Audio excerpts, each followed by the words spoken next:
اعوذ باللہ من الشیطان الرجیم، بسم اللہ الرحمن الرحیم۔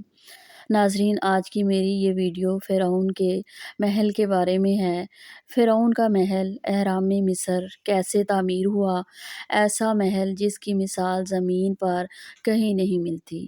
اس محل سے پہلے زمین پر کوئی بھی ایسی عمارت اتنی بلند و بالا اس سے پہلے تعمیر نہیں ہوئی تھی، اور اللہ پاک نے پھر اس عمارت کا کیا انجام کیا اور اس عمارت کے کتنے ٹکڑے کیے اور کس طرح اس کو تباہ کیا، اس کے بارے میں آپ کو اپنی آج کی اس ویڈیو میں بتاؤں گی۔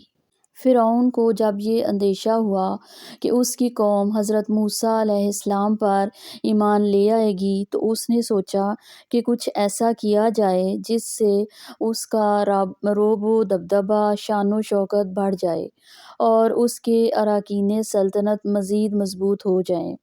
اس نے اپنے تمام وزیروں سے مشورہ کیا اور ان کو محل بنانے کا حکم دیا۔ حامان نے اینٹیں، گچ اور لکڑی وغیرہ ضروریات زندگی جو اس محل کے لیے ضروری تھی مہیا کرنا شروع کی، اور دنیا بھر سے تقریباً 50,000 کاریگر جمع کیے، جن کے معاونین اور مزدوروں کی تعداد الگ تھی۔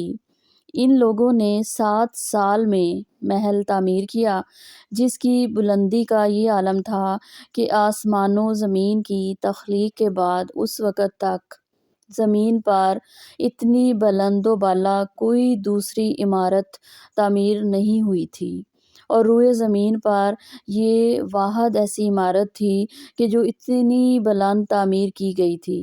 یہ عمارت فرعون کے حسب منشا تھی، جس طرح وہ چاہتا تھا اور جس طرح کی عمارت وہ بنانا چاہتا تھا اسی طرح کی عمارت بنائی گئی۔ جب یہ عمارت بن کر تیار ہوئی تو حضرت موسیٰ علیہ السلام کو فکر لاحق ہوئی۔ اللہ تعالیٰ نے وحی فرمائی، چھوڑیے، میں ایک لمحے میں اسے گرا دوں گا۔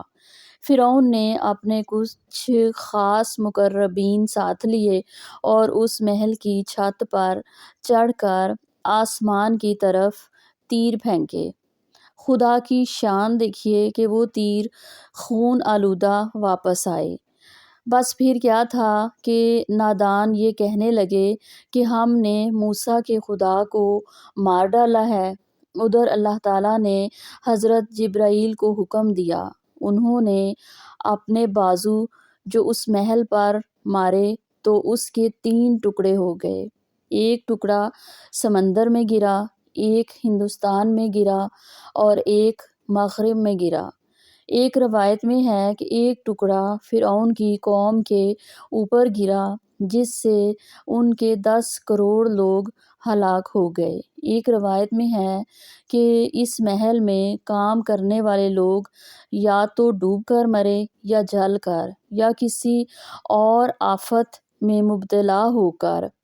اس محل کا انہدام اور تباہی کا واقعہ طلوع فجر اور طلوع شمس کے درمیان پیش آیا۔ فرعون نے جب یہ دیکھا اور اسے پتہ چلا کہ اس کی ساری محنت برباد ہو گئی ہے، تو اس نے حضرت موسیٰ علیہ السلام کے ساتھ جنگ کا اعلان کر دیا۔ اللہ تعالیٰ نے انہیں اپنی 9 نشانیوں میں مبتلا کر دیا، جس کا ذکر میں نے اپنی ویڈیو حضرت موسیٰ علیہ السلام کے 9 معجزات میں کیا ہے، کہ جس میں 9 معجزے جو حضرت عیسیٰ علیہ السلام کو اللہ پاک نے عطا فرمائے تھے، ان میں نمبر 1 عصائے موسیٰ، ید بیضا، نمبر 3 طوفان، نمبر 4 ٹڈی، نمبر 5 جوں، نمبر 6 مینڈک، نمبر 7 خون، نمبر 8 ہلاکت اور نمبر 9 دریا کا پھٹنا۔ ان 9 معجزات کا ذکر مختلف تفاسیر میں بھی آیا ہے۔ ایک روایت کے مطابق فرعون نے یہ محل اپنے خدائی دعویٰ کرنے سے پہلے بنایا تھا، اور جب اس نے خدائی دعویٰ کیا اس سے پہلے اس نے اس محل کے باہری دروازے پر بسم اللہ الرحمن الرحیم لکھوایا تھا، اور جب اس نے خدائی دعویٰ کیا تو حضرت موسیٰ علیہ السلام نے اسے اللہ کی طرف آنے کا پیغام دیا اور اسلام کی دعوت دی، اور اس نے سرکشی کی اور اس بات سے انکار کر دیا۔ جب حضرت موسیٰ کے بار بار بلانے پر بھی وہ اللہ کی طرف نہیں آیا تو حضرت موسیٰ نے اللہ پاک سے کہا کہ مجھے اس سے کسی بھی بھلائی کی امید نہیں ہے۔